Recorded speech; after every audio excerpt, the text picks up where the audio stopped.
Greetings, YouTube. This is DMC Jedi Man coming to you.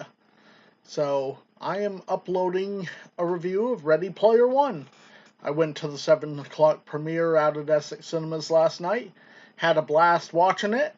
Had a horrible time getting home because nobody apparently went to it that I knew, so I had to walk many miles to get home. But hey, it was for an awesome movie, so what the hell. So, Ready Player One is a very excellent movie. It doesn't follow the plot of the book completely. There are changes in terms of how the keys are gotten, when people meet, that sort of thing. I will say the changes that they made seem to be most excellent, to quote Mr. Ted Theodore Logan. Favorite sequences, obviously the car race sequence. I love that. It's a blast seeing all the old cars, though unfortunately a lot of them do end up kind of going to the junk pile. I think the characters were spot on. Artemis, Parzival, H, Daito, and Shoto. Or Sho, actually, not Shoto.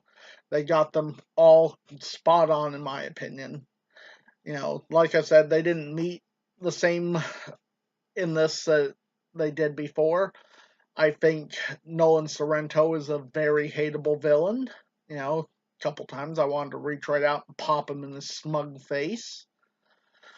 The music, awesome 80s fare. If you go to this movie, keep your eyes peeled on everything. There are Easter eggs everywhere.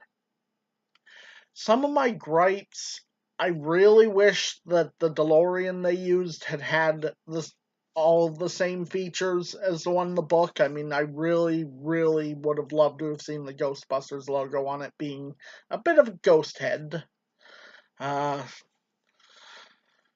Let's see. Top sequences, the sequence in the stack, that was pretty awesome. Like I said, the car race sequence, the big battle at the end, where everything that Sorrento has worked for crumbles around him. I think the guy that played Halliday, really, again, spot on. I know it's probably a little repetitive to keep saying that it's spot on, but I think he did a great job.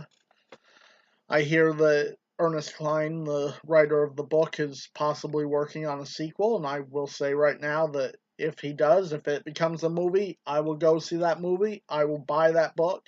Definitely, if you get a chance, go see Ready Player One. It needs to be experienced on the big screen. It is one of those movies that if you see it on the small screen, you will lose some of what was in the translation. And for goodness sake, get the book and read it. It differs, like I said, from the movie, but it itself is a very enjoyable read. Anyway, this has been DMC Jedi Man, and see you in the future.